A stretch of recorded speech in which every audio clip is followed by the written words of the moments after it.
السلام الله عليكم ورحمة الله وبركاته. كلنا تابعون داوديال maanta barnaamijkeena waxaan ku eegaynaa falanqayn kooban oo ku saabsan khilaafka u dhexeeya Itoobiya iyo Soomaaliya. gaar ahaan waxaan ku eegaynaa oo diiradda ku saari doonaa arrin khatar ku ah oo ka dhacday Soomaalidana cashar badan oo ah dowlad-deegaanka Soomaalida Itoobiya. arrintaas oo dowlad-deegaanka ama Soomaali galbeed hadba sida aad u garanta ogtihiin waa fursad qaali ah oo aan soo mareen maanta kadib ama kansho aysan maanta haddaysan ka fiirsan oo weligeed soo mareen. sidoo kale Soomaalida kalena guud ahaan waa ama Soomaali meel joogtaba khatar weyn ku ah ay ku baraarugi rabaan casharna ay ka qaataan waxa ka dhacay halkaas. tabaynta warshad Somali TV kala soco walaal warbixino dhaqanka arrimaha bulshada iyo xaalad kasta oo markaa taagan. fadlan si aad barnaamijyada la socotid xukumo oo ku xidhnow laguna soo dir haddaadan nala joogin qaybaha kala duwan ee baraha bulshada aan ku leenahay. mahadsan. guud ahaan aynu marka hore khilaafka u dhexeeya Soomaaliya iyo Itoobiya waa mid soo jireena sagashada iyo xagga Itoobiya ee ay weligeed bugtaamisay inay Soomaaliya ay waxyaalaha ay isku geysatay Itoobiya ee ah inay Afrikaba qabsato gaar ahaan Oromadu ee weligeedba soo jiray.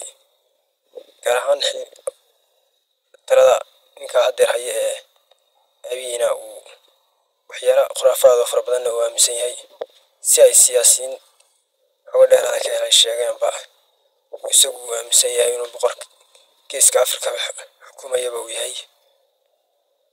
arrimahaas oo dhan markaynu kasoo tagno iyo arrimaha badda oo ay sanadkii ku dambeeyey taagnaa oo weli laga gaadhin wax loo yaqaano hal waara oo damacaas aan weli meel layska saarin.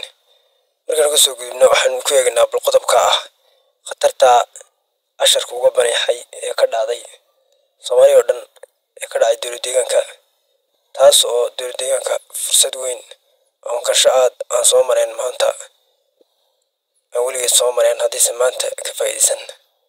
haddii ay sida ay Itoobiya doonaysan ay u dhacdana ay noqonayso dee war halkaa ku dhammaaday halkaa lagu gowracay. guud ahaanna Soomaaliya ama Soomaali meel joogtana halkaa laga soo galo.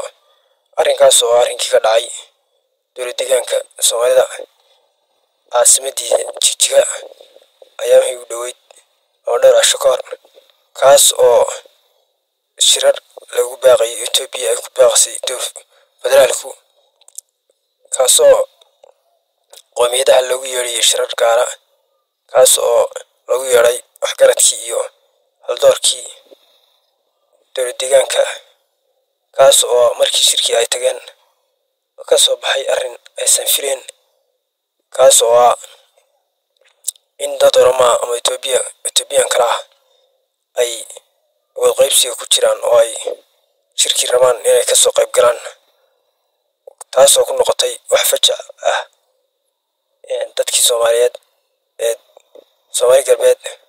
arrinkaasoo markii dambena ay qaadan waa ku noqotay shirki kuwa kala kaceen. arrinkaas hadda wuxuu noqonayaa waa qodob aad iyo aad Soomaali rabo inay ugu baraarugto casharna mudan in laga qaato, kaasoo ay Itoobiya damacsan tahay baddan iyo arrimahan ay sheegaysana ay ka dambeeya qodobkaas oo ah in shacabka Itoobiya lagu beero Soomaaliya, gaar ahaan meelaha xuduudada ay leeyihiin lagu beero, sidaasna ay ku soo galaan waddanka meeshay doonayaan. qodobkaas ayaa ay Soomaali lala damacsan yahay Itoobiyana ay qorsheedu yahay, kaas oo sida Soomaali galbeed oo dowlad-deegaanka Soomaalida ka tirsan ee xukumaan ay kula kaceen ay ku fahmeen. hase yeeshee ayaa Soomaali intay leegtahayba lala damacsan yahay.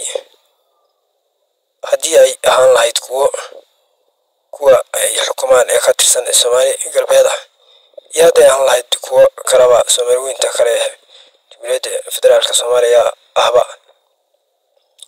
kaas oo noqonaya haddii ay arrinkaas uu hirgalo aysan uu noqonayo weesh gowrac dib ku quustay